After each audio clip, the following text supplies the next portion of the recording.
So it looks like you're taking off in the Harrier. I've never flown a Harrier in a aileron roll right after takeoff. You can see it's pretty sporty. Yeah, there's some really picturesque, in aviation moments that you'll have. I've never seen UAVs launch out of a truck like that. Depending on the size of the UAV, there's definitely different manners to launch. Those are a lot more deadly than a anti-aircraft gun. Ooh, that's gonna be close. Yep. Okay, so they're flying the F-35 in a non-low observable or stealth configuration. You can see it by kind of the external weapons on the wings. And then if you're looking at the right side of the display here, you can see kind of its SMS or stores management system where you can see kind of the displays. And it looks like a B or C model. It's doing a drogue tanking where it has a basket coming out of the back of the tanker. And this was a lot easier than it kind of appears in real life. So he's refueling off a KC-10, which is an Air Force tanker. And it's gonna be a little bit more difficult, and that's gonna depend on various different conditions with the weather, kind of any turbulence that's happening. And it's usually not that simple. You're not gonna have all these aircraft in this close formation kind of as you're doing that as well. How often do you need to refuel, and when do you refuel? Refueling is going to be based on a couple things. It'll be based on kind of the length of the mission along with what type of mission. So different throttle settings in the aircraft are going to lead to different fuel flow. So you'll run out of gas quicker. If you're down at sea level or at the surface and your maximum afterburner or the highest power setting of the aircraft, you're going to run out of fuel in about 15 to 20 minutes. So watching this, you can see he's going ridiculously fast. The aircraft is not flying anywhere. I think we're showing up to 2,000 knots. He's also flying at a really, really low altitude. So for various things, there is terrain masking where, especially for masking radar, where you'd like to be down low, but generally we're gonna be up high for a couple different reasons. It's mainly gonna be driven by the tactics and kind of what kind of mission you're executing. The two main things we'll reference in the aircraft in terms of speed will be knots, which is just the kind of aeronautical term for how we measure speed. There's equivalent to miles per hour. I forget what the exact kind of conversion is, but if it's gonna be 600 knots would be 700 miles an hour. I mean, he's getting really aggressive down low here, which might be what you need to do in a combat situation. However, kind of getting shot at with the cloud layer, with the various pull-up cues, or now he's got a warning or master warning in his HUD. These are all factors that are gonna make just elevate this risk so high, especially as he's flying through the weather here. You don't know what's on the other side of the cloud. You just flew through. It could be rising terrain or another mountain that you're just gonna now fly into. So you can see he's going through just a various list of aircraft here from the F-104, so really old aircraft, through some more modern stuff from the F-14, which has been retired from at least the US Navy service. It's still in service what I ran. And kind of how you see on the right side of the screen, all aircraft are gonna have various pros and cons. So for an A-10, you can see it's, at least in this scenario, looks to be better air-to-ground than air-to-air, which is gonna be accurate. Again, it's designed for an air surface or air-to-ground employment scenario, close air support. For an F-16 or an F-2, which is the Japanese version of the F-16, it's going to be more of a multi-role fighter now, so you'll see be a little bit more balanced than what a F-104 would be. I think now we're looking at the F-15. So it's F-15C, a solely air-to-air fighter, so it has a zero air-ground capability. So it's kind of reflected in its specifications here, where air-to-air is bumped up higher than air-to-ground, and that's going to be for the F-15 specifically. Now this looks like the F-15E Strike Eagle. So what you can tell from F-15C is now it's 2 seats. So you'll have a weapon system operator or WISO in the back seat who's gonna run various systems on the aircraft, whether that's its targeting pod, radar, etc. Those are able to be controlled from the pilot, but now you have a dedicated person in the back. And then F-35C Lightning II, this is the aircraft that I currently fly. We have 3 different variants of the aircraft: the A model, B model, and C model. That's gonna be the carrier version, mainly flown by the United States Navy. C model is gonna have the beefed up landing gear to be able to take off and land from an aircraft carrier. It's gonna have the probe for its aerial refueling that we saw earlier. And then this is the Refueling, gonna be used by France. They'll have a carrier version flown off the Charles de Gaulle. If you just wanna make a quick comparison, would be the French equivalent to F-18.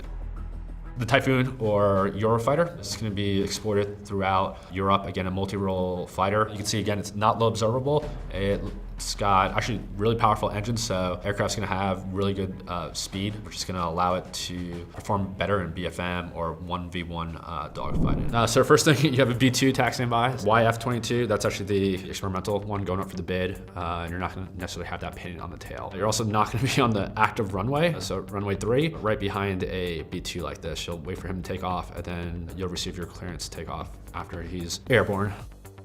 If you're getting set up for a dogfight, you'll initially like transit out as 2 aircraft, not necessarily a B2 and F-22, but you'll transit out together if you're taking off as a section or a 2-ship of 2 aircraft, and you'll do a quick mission systems check where you'll try to lock them up on radar, and then he'll do the same to you just to make sure your systems are working.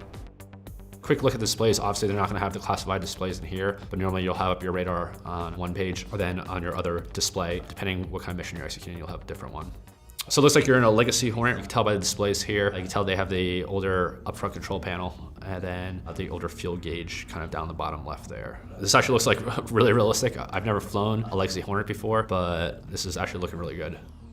So as you're flying around, it looks like he's wearing a Jahemix, so he's getting that off-board display. And like overall, like as you're looking through the HUD or the heads-up display, this is looking like really, really accurate. And that's what you would see in real life. So he's got rockets on. If he was actually going against real life against SA-10, you're gonna be carrying a HARM or high-speed anti-radiation missile to give you a little bit standoff distance to the SA-10, and you're gonna be up at a way higher altitude. Higher altitude's gonna allow you to do is to defend, and as you're defending, you're gonna be losing airspeed as you pull high G maneuvers, so you can descend as you're defending. That's also gonna provide you more standoff distance with your weapons, and it's just gonna provide you more lethality while remaining survivable.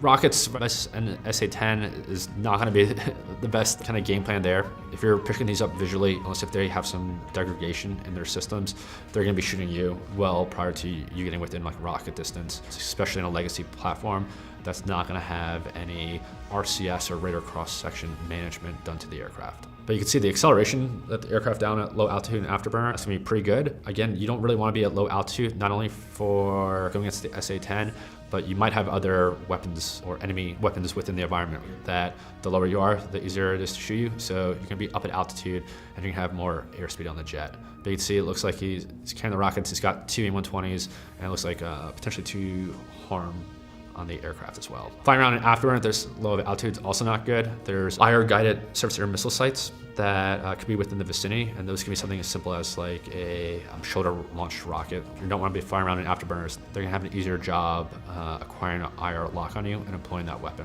You're also not gonna be flying around with your formation lights on. Those are those green strips that you see illuminated along the side of the aircraft. Those are mainly used at night in training scenarios to make the aircraft more apparent to the people that you're working with. You see those X's in the display, that's a brake X. You will get that as you're employing weapons, and that's gonna differ from platform to platform, whether it's F-18, F-16, F-15, F-35, to what necessarily that brake X means. So you just jettisoned off both of those rocket pods. That's something that you would potentially do if you're defending and you're losing airspeed and you need to regain airspeed. Landing on a naval aircraft is gonna be a little bit different than a commercial airliner or an Air Force aircraft. We'll actually just fly the landing all the way to touchdown instead of doing like a flare like you would in a gentle landing for passengers or just for the aircraft's kind of gear where it's not as robust as an F-18. F-18, you can also do a conventional or a flared landing at a home field or at a regular air base, and that's gonna be absolutely acceptable and fine. So it looks like you're taking off in the Harrier. I've never flown a Harrier. It's gonna have the ability to take off conventionally or do the VSTOL, so vertical takeoff and landing. Doing a aileron roll right after takeoff. You can see it's pretty sporty. It's usually prohibited outside of like the Blue Angels or the Thunderbirds, even like the tactical demonstration teams will have specific instructions on if they can even execute it, but if so, at what parameters, just due to the risky nature of that. Overall, it looks like the inside of the cockpit, at least from what I've seen from a Harrier, looks pretty representative. Everything down from like the control stick to the buttons on the panels to the actual display. Harrier versus a MiG-21, the Harrier is designed for air-ground or air-surface environment, where the MiG-21 is an older aircraft, it's a former Soviet Union aircraft, so neither of these aircraft are necessarily designed for dogfighting or 1v1 BFM. See, it's relatively like realistic, like the MiG-21's putting out flares, as it's sensing that it's defensive. And now just like the overall geometry of the fight, you can see this is way more realistic, at least in terms of how they're executing the maneuvers, in terms of something like Top Gun or what you would see in something like Ace Combat. A big thing that a lot of people don't realize, like as you're executing these maneuvers, like energy management is a huge consideration. And so you actually have airspeed bands that you're trying to necessarily stay within in order to maximum perform the aircraft, whether that's for like turn rate, so how fast you can transverse across a circle, or turn radius, and that's gonna be like the distance that it takes you to turn. So right here, they're in like a vertical, essentially a 2-circle flight, which they're gonna reference a turn rate, how quickly they can transverse across the circle. The MiG-21's obviously defensive here. As you can just see that the nose of the Harrier is pointed at the MiG-21. The MiG-21's constantly putting out flares, suggesting that they're defensive. Not sure what the Harrier pilot was doing there. That's not necessarily finding its best game plan. I'm not sure if he's run out of bullets, and if you do so, you have no more weapons to employ. You could potentially look to bug out or just try to run away, essentially, if you're out of ammunition to employ against the other aircraft. So it looks like he's coming in here for a vertical landing, or kind of like a hover. It's literally what the Harrier is like built around, is to land vertically, whether that's out of like an improvised field or off a amphib. And we're taking a look at refueling in flight. So this looks like potentially you're in F-14. One's just passing off underneath your left wing and up in front of you. So at least it's gonna be a probe and basket. So you can see there where it differs from the Air Force style, where they'll have a boom. You're literally just trying to stick the probe in the basket. So these are wingtip pods off of, looks like a KC-135. Not as bad as what the Iron Maiden would be, which a lot of naval aviators really dislike, where it's a hard basket coming off the boom of the aircraft. Once you're plugged into these baskets, at least on the wingtips, fairly benign once you get in. Getting in might be a little difficult because you'll get lift created from the wings and wingtip vortices, and a little bit of distorted air coming off the engines. That might make the basket dance around a little bit. I've never played the game before, but this is the latest version, so let's take a look at it and see how realistic it actually is. I'm gonna have to ask you to stand by 1 second. So looking like the F-18, like intercepting a hot air balloon, just completely impossible. Hot air balloon's not gonna have the forward velocity that an F-18 is gonna be able to fly at slow enough. So F-18 is gonna just push way out in front. Like it might be able to do like a flyby, like a quick intercept, but it's not gonna be able to fly alongside. That's just not possible. I'm getting so many good screenshots. You got like something like a Top Gun scene here with like Maverick and Goose going inverted. We're not gonna even do this in like an operational squadron, like flying this close inverted to one another. You might have something like in the Blue Angels or Thunderbirds where they'll do this, but it takes a lot of practice and training. Oh my God, he is bobbing under the ground. I see his tail. Yeah, you can just like really poor physics and graphics here with the aircraft just descending into the runway. They're essentially doing like, it looks like a formation takeoff, and you'd only do that with like similar type of aircraft, not a fighter with the airliner. So like this is something that could realistically happen, like porpoising. So if you come down, or actually come down to land, if certain factors lead to a poor landing, like you will porpoise up and down the runway. When you touch on the runway, it's just gonna start skidding along the runway with a bunch of sparks coming out. Not necessarily the best thing. It's gonna take, it's gonna be pretty costly now to fix the aircraft. We're going straight to the side of the cliff. Straight into the side. You can tell way too low, shallow, because you're gonna impact the ground there. Yep, potentially you just killed yourself. Aircraft's gonna be absolutely destroyed. You're gonna come in on a more stable approach than that shallow approach. And if you're gonna take a wave off, just come around and land again. You're not just gonna commit to a bad landing, potentially destroy the airplane and kill yourself.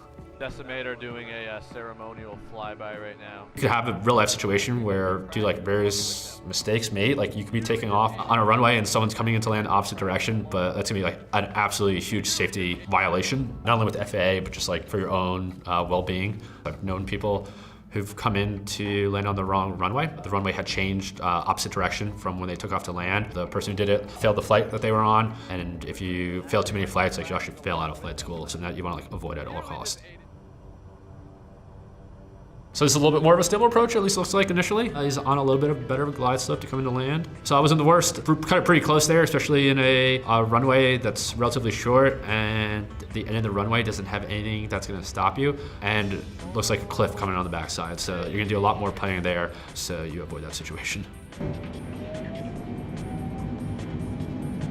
You can just tell that this is just a larger aircraft, so to have a longer takeoff roll. Prior to every flight, you'll do takeoff and landing or told, so takeoff and landing data, and that's gonna give you how long your takeoff roll is gonna be, what speed you can board to, because again, with larger aircraft, they're gonna accelerate slower, especially if they're heavier, and it's just gonna require more runway.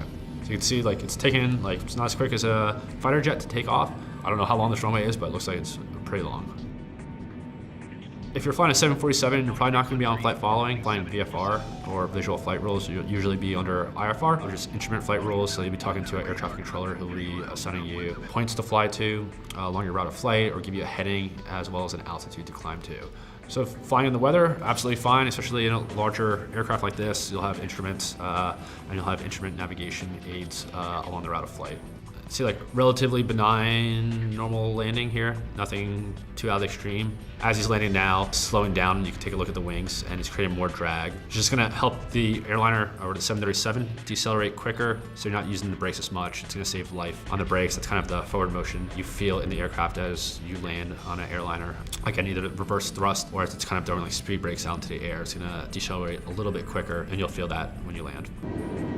Traveling pretty fast on the landing here. I don't know necessarily what aircraft it is or speed, but you can see the poppy lights on the left here, so showing him low. And now he's getting off runway center line. Looks like he's getting into like a PIO, or pilot-induced oscillations. Not necessarily a failed landing in that case.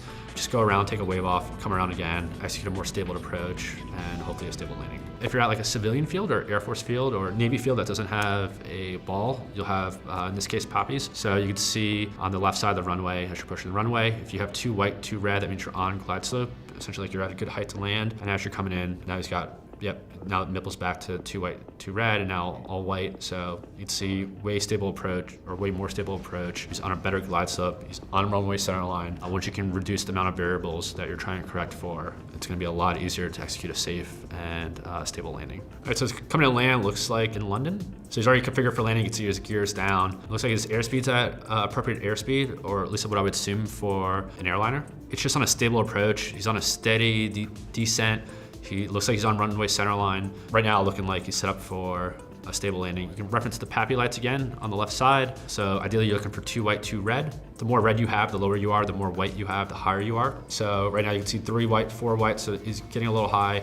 Now he's back to 2 white, 2 red. So he's back on glide slope. He's at appropriate altitude or height. Looks like he's roughly on runway center line. Now he's getting fairly benign. So it looks like he's floating a little bit down the runway here. So touchdown a little bit late, but like something like an Airbus 320, not necessarily like the worst thing. You're gonna have that, a lot of airliners, you'll have reverse thrust to help slow you down. All right, so you can just see private jet flying just in cruise. I mean, some pretty nice shots of like the citation from the flight simulator. I've never actually been in the cockpit of one, but you can see that like it looks like it's at least rendered pretty well with the graphics. Like the displays they have up are relatively appropriate. You're gonna have up your EFI or electronic flight instrument display. And it looks like now he's coming to land, so you can see him getting configured, which is gonna get his gear coming down, his flaps coming down, which is gonna slow the aircraft for appropriate landing speed. Yeah, there's some like really like picturesque, like in aviation moments that you'll have. I've had like sunset landings in San Diego, or even like on the aircraft carrier or boat, where it's just like an awesome moment where you're coming to land somewhere like in a cool location, like you're seeing here, like flying over the water and to like what looks like some kind of like island environment with mountains in the background.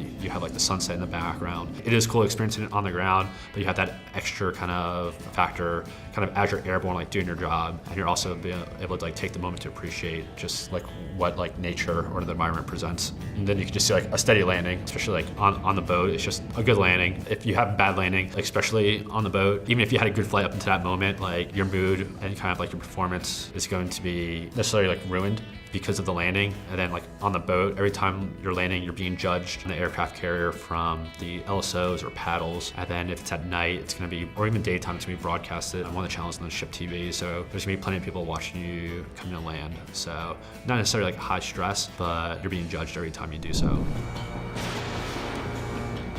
So I guess there's not a big worry about a clear field of fire here, but that's definitely an issue in real life where you don't want to be shooting into an enemy aircraft if you have friendlies flying near it, as the missile might potentially guide onto your ally, your wingman, etc.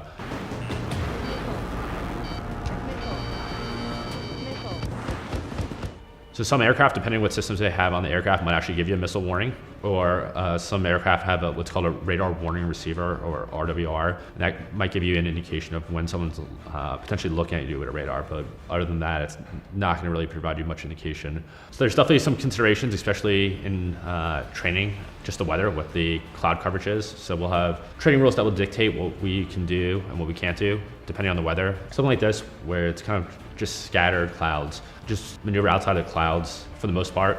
However, if you're actually in combat, using the clouds as concealment is definitely a factor, at least being visually engaged. However, a lot of radars can see, or most radars can see through clouds, so that's not a factor whatsoever. Now, whether that, you might be able to IR mask your aircraft to a certain extent. So essentially, if someone's trying to look at a heat signature, whether it's the skin friction of your aircraft going through the sky, or if it's your engine. You might be able to use the cloud to kind of mask that, or at least make it more difficult to detect. There's definitely some considerations that are put into what's the current weather.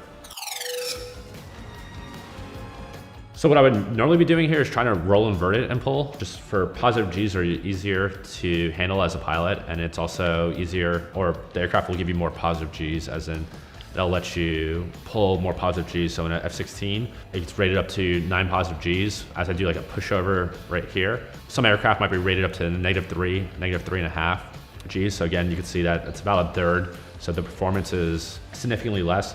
You're also getting into an issue now where we have an anti-G straining maneuver if you're pulling positive G to keep the blood essentially rushing away from your brain, so you don't G-lock. For negative G, there's no maneuver to keep the blood from essentially pulling your head. You could also pass out if that happens. So normally, if I wanted to, instead of going like this in a negative G pushover, I would roll inverted and pull just to increase the performance of the aircraft. It also is better visibility. You have the bubble canopy like this in a F-16 or any other fighter aircraft. At least have a normal canopy.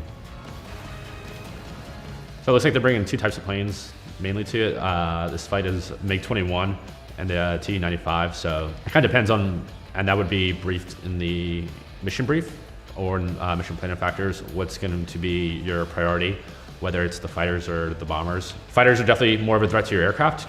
They can shoot missiles, shoot their gun at you, so they have potential to destroy your aircraft. But at a certain point, depending what your risk level is and what they're going after, you might have a priority where you start switching to the bombers as you're trying to prevent them from blowing up something important.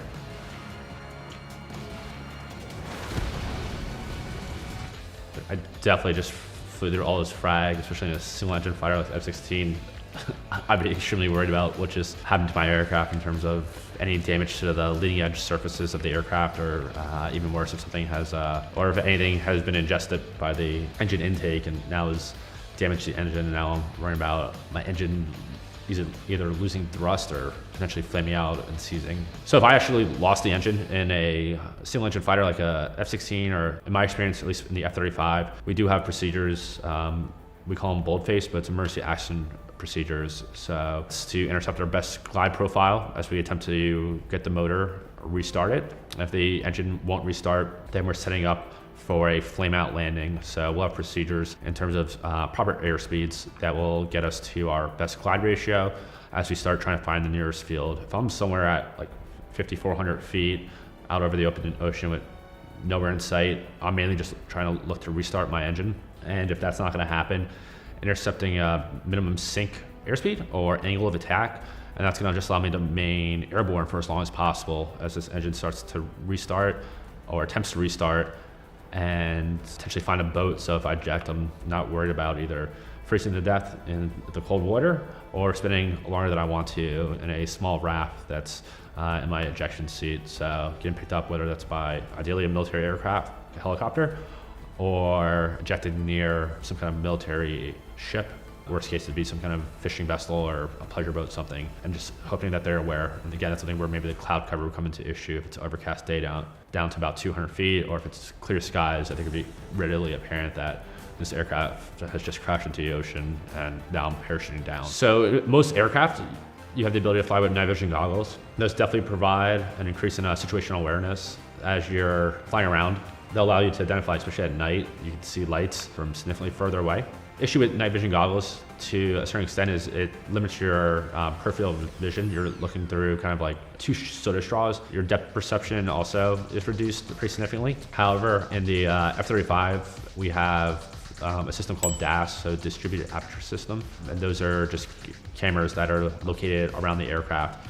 And you can enable that vision depending on what type of mission you're executing and how close to either another aircraft you are or a target. It'll have different results.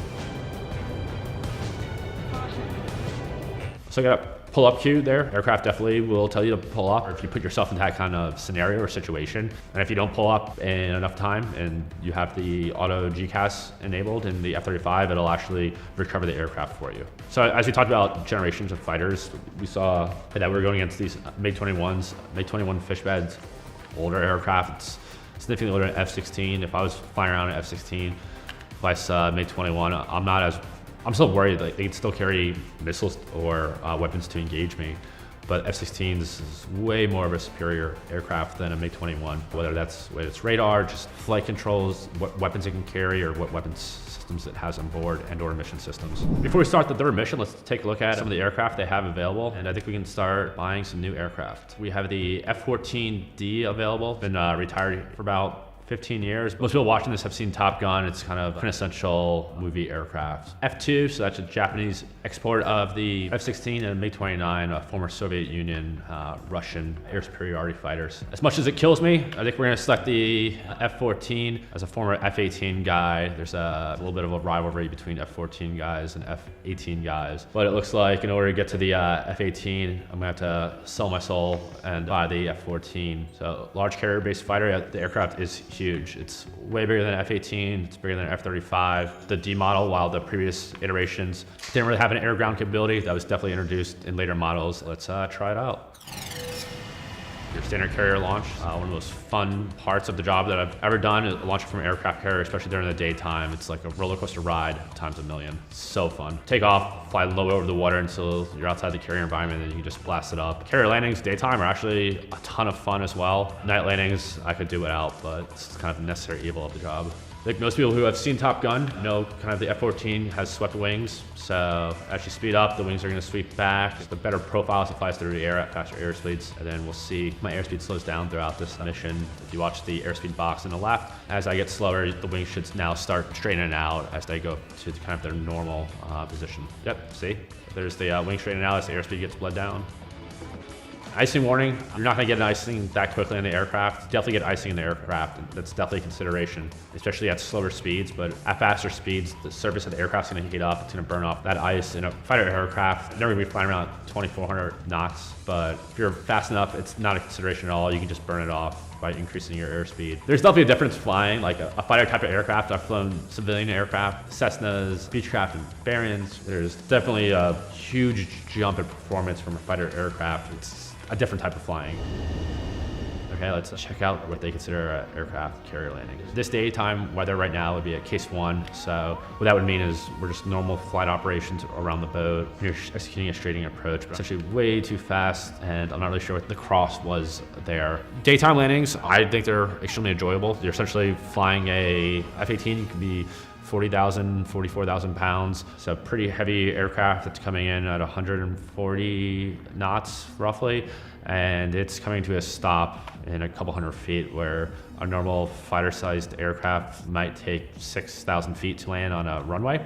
So it's a very violent landing. You get thrown forward in your seat, but you're strapped in an F-18 like 10 different ways to the aircraft. So you're not getting tossed around. It's just a very violent deceleration. Something else that's not really taken into account, at least in this mission, if you're flying this low at altitude, as I accelerate, you can see the afterburners light. You're worried about your fuel. The lower you are, the higher your fuel burn rate is going to be. And something with the F-14, so a larger fighter, you're gonna have more fuel than something like an F-16, but you also have a second engine. You're also not something like a commercial airliner like a 737, a 757, 767, etc., where their mates fly long distances. For an F-14, F-15, F-16, F-18, etc., we could be holding enough fuel to complete our mission. However, for any long-range mission, especially if we're flying low, we have the ability to in-flight refuel. After the first attempt failed, it looked like we were able to at least evade the detection sites. Now I think we have to start destroying them. So I think what I'm going to do here is I'm going to prioritize, if I can, the SAM sites, so surface-to-air missile site. Those are a lot more deadly than a anti-aircraft gun. Ooh, that's going to be close. Yep.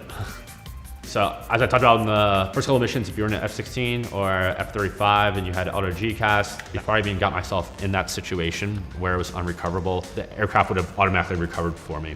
So depending on what type of weapon we're trying to employ with what type of mission system, there's definitely times where the technology can let you down. A good example would be something like if they're jamming or providing false targets, where the computer might be fooled, but as a pilot, you've recognized it, you've seen it before, you've done the training, and then something over someone who has a lot of experience, just like in any job, you've seen stuff that other people haven't seen before.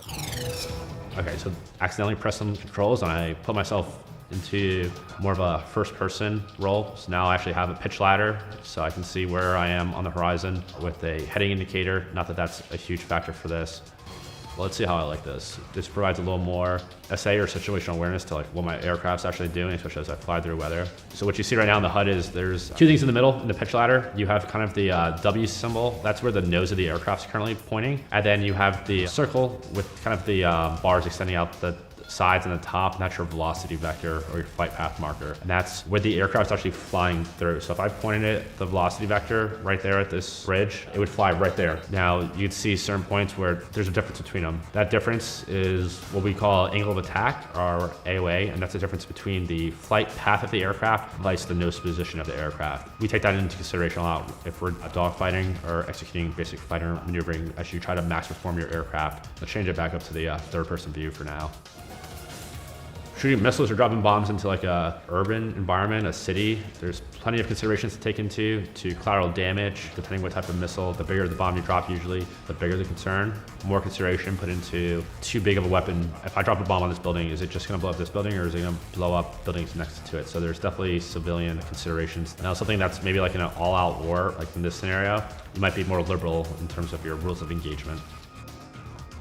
Unfortunately, for most fighter aircraft, we don't have the ability to point bullseye nose high or 90 degrees nose high and keep accelerating. We just don't have the thrust, especially as you get up in altitude. You have a couple of aircraft like F-16, if it's in a fighter configuration, we'll have a 1-to-1 thrust to weight ratio, which means the engines produce more thrust than the aircraft weighs so that it can accelerate pure nose high. Most aircraft aren't in that time category. If you want to check out more episodes of Gameology, you can follow them on Facebook or YouTube. You can also check me out on Instagram at DMGREGR. Thanks guys, see you later.